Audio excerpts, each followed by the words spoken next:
Chapter 3. After Lord Felix went over his rules, his list of privileges, and one single command more like, he leaned back in his chair and smiled. Eiji mistrusted the pleased glow that he felt every time that smile was leveled at him. "Well, I'm glad to have all of that settled. Would you like any help in packing?" "Please don't trouble yourself, my lord." Eiji bent his head. Surely now that they were done with their discussion, he was no longer required to maintain eye contact, and it made him feel terribly disrespectful. "Nothing I can do to make you feel welcome and settled will be any trouble to me, Eiji." The words were too kind, too much like what he dreamed of Lord Antony saying to him when he was a starry-eyed teenager. The warmth in them felt dangerous. To his horror, Eiji felt his shoulders stiffening. He had to get a hold of himself. He forced himself to relax and waited, heart pounding, to see if he was in trouble. This was unacceptable. In his master's presence, he had to be attentive, but not tense. He should be loose, submissive, grateful for the privilege he was being granted. He knew all of this. Why was his training failing him now?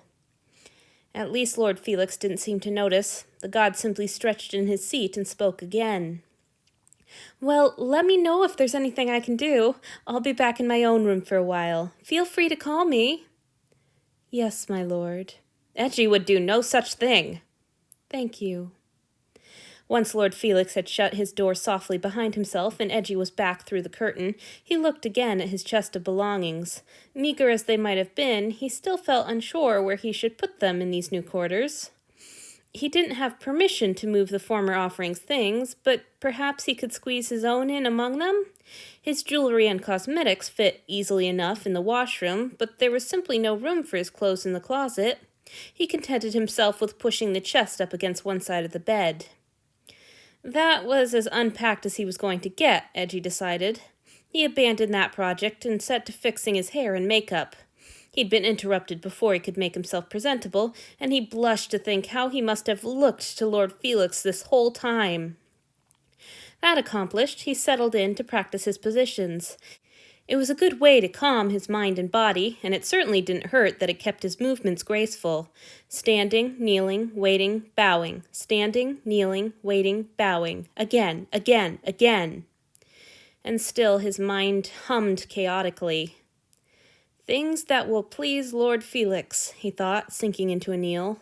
1. Conversation. He would do his best, not that it was likely to be very good. Maybe he could do a little mental practice sometime, or at least try to come up with some topics in advance. 2. Feeding. That was easy enough. 3. Chores, but not all of them. That wasn't ideal, but surely the god would leave most of them to him. It wouldn't be so bad. 4. Sex? Maybe. Lord Felix hadn't mentioned it explicitly, but Eiji clung to what he'd said about making his attendant's service pleasurable. That had to mean sex, didn't it? He was surprised to feel heat gathering in his groin as he slid down into a full bow. Pleasurable indeed. The arousal was surprising, at least anymore. Back at the temple, of course, he'd been a teenager. He'd felt sometimes that he spent more time embarrassingly hard than otherwise. Then, after Lord Antony had first claimed him, he'd felt as if every inch of him was singing with tension and possibility all the time. He'd looked at the god's elegant fingers and trembled with anticipation at the idea of them touching him, stroking him, spreading and stretching him. He'd spent many a night masturbating furiously to those images when Lord Antony was out. Every time he climaxed, he'd had to cover his mouth to muffle his moan at the idea of how it would be to come apart like that under his master's stern usage. But the months had dragged past, one after another, and Lord Antony hadn't shown any inclination to partake of his worshipful attentions. Touching himself was no longer a pleasure. Instead, he felt horribly empty and undesirable, even in the midst of his fantasies, and more than once he found himself shedding shameful tears after he was done. Eventually, even the negative emotionality drained away. He masturbated perfunctorily and only as needed to deal with any physical discomfort. Over the last year or two, even those mechanical interludes had grown rare. No one else wanted to touch him. Why should he be the only exception? Now, as he rose to his feet to stand at attention, Eiji thought of Lord Felix talking about pleasure and the long banked embers emitted a faint glow. The god's shoulders were so broad. Eiji pictured them bare and sweat-slick. Did the god sweat? And himself clinging to them, and he felt himself twitch. He thought of Lord Felix's eyes, no longer soft and gentle, but with pupils blown wide from desire, staring down into his own as the god plundered him, and he lay helpless, submitting utterly, and— "Excuse me, Eiji?" The quiet, polite voice shattered his fantasies. Eiji dropped to his knees, horror-struck and hunching to conceal his half-erection, but Lord Felix did not push through the curtain. "Yes, my lord?" he called back. He hoped his voice sounded calmer to the god than it did to him. "Would you like me to take you to the kitchens now?" his master asked. "We could start our journey to find Zenji." "Yes, my lord." Eiji got to his feet, noting with relief that he'd gone soft again in his panic, and hurried to join Lord Felix. The god was already standing by the door. "I think you'll like him, or at least be impressed," he said cheerfully as Eiji trailed him down the corridor. "He's terrifyingly competent and organized. Sometimes I wonder what it looks like inside his mind. I think it must all be alphabetized." It was difficult to pay attention to the god's talk and the way he was leading Eiji at the same time. Eiji wanted to be sure of his way so that he wouldn't need to bother his master again next time, but he was already worried that he would get himself lost. He'd never really had to learn the layout of a place before, he realized. He'd gone straight from the temple where he'd grown up to Lord Antony's rooms. Other than his always escorted trips to the upper deck to exercise, he'd never been anywhere else. Even when the ship docked for supplies or raids, the offerings all stayed on board. "Here we are," Lord Felix said, stopping at a door at the end of a corridor. Eiji caught a whiff of sage, then the god was opening the door and ushering him through. Eiji finally had a fifth fact about his master. He liked opening doors for people. "Hello again," Lord Felix said as the two of them entered the kitchens. It was the biggest room Eiji had seen since leaving the temple.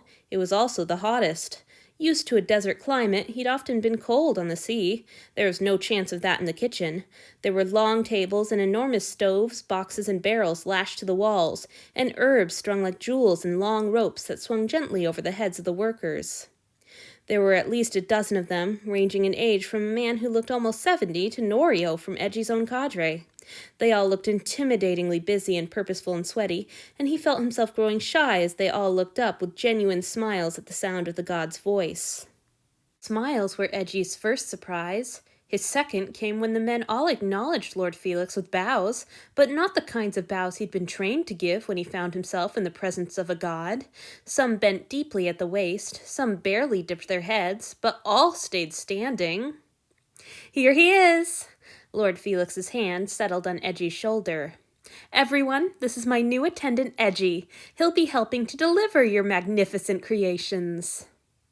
"That would be a lovely compliment if you could actually taste them, my lord," hollered a man, elbow deep in a trough of dough at the other end of the room. Eiji tensed at the display of irreverence, but the other kitchen workers laughed. So did Lord Felix. His laugh was surprisingly loud, given the softness of his speaking voice, and cavernously deep. It was so sure and easy and masculine. Eiji longed to turn his head and steal a glance at his master's face. He wanted to know what Lord Felix looked like when he was really delighted, not just smiling politely at an unwanted new attendant. Still, Eiji knew better than to look at the god's face without an invitation. He couldn't simply put aside a lifetime of training, even if all of these offerings seemed perfectly able. He shot a withering look at the joking, kneading man. The man didn't seem to notice his ire. "We're looking for Zenji," Lord Felix said when the merriment had died away. "Is he in the laundry?" "The storerooms, my lord," Norio offered, heading for a door at the other end of the kitchen. "I'll get him for you." "Thank you, Norio." Lord Felix's voice was so warm that Eiji felt a rush of jealousy wash through him. Did the god want Norio for his attendant? Had Norio chosen the kitchens over personal service? That was possible. Norio had always been more independent than most of their cadre, much to the priest's dismay. He was pretty, too, in that lithe, feminine way that so many men preferred, and that no amount of makeup would let Eiji achieve. It wasn't a particularly long-lived kind of beauty, which should have made Eiji feel better than it did. Norio re-emerged from the same door. Behind him came a man with a generous gut and a head so bald it gleamed. He marched up to them and bobbed a jerky half-bow. "What can I do for you, my lord?" His tone wasn't exactly snappish, but it was leagues away from reverent. Lord Felix didn't seem to mind. "Forgive me for interrupting you, Zenji. I simply wanted to introduce you to Eiji. He's going to be making deliveries for you." "Right, yes, you said as much earlier." The man looked Eiji up and down. Despite Eji's low opinion of Zenji's manners, he found himself straightening under the sharp gray gaze. "Next time you'll want to wear lighter clothes," Zenji said at last. "Not so many layers. Pushing carts might not seem like heavy work, but when the seas are rough, we have to deliver each tray individually, and that's a good bit of legwork. As for laundry days and bath days, well, you're lucky today is calm and there's nothing but meals." Today?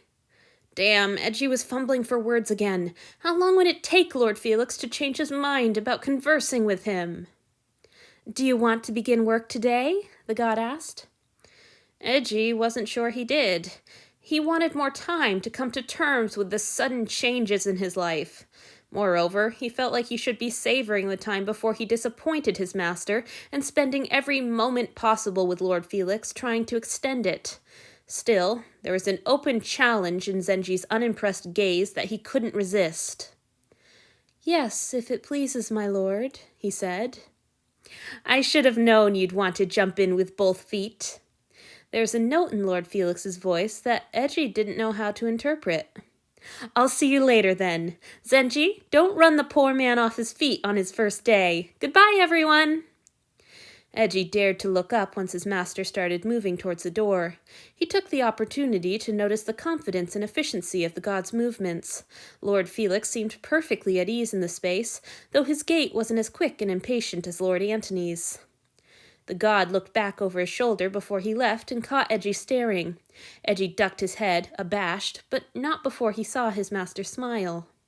When the door closed behind him, Zenji cleared his throat to draw Eji's attention back to himself. "All right," the older man said. "This is something I tell everyone who splits their time between work and personal service, so don't feel as if I'm attacking you. I understand that your master comes first, but I need to be able to count on you.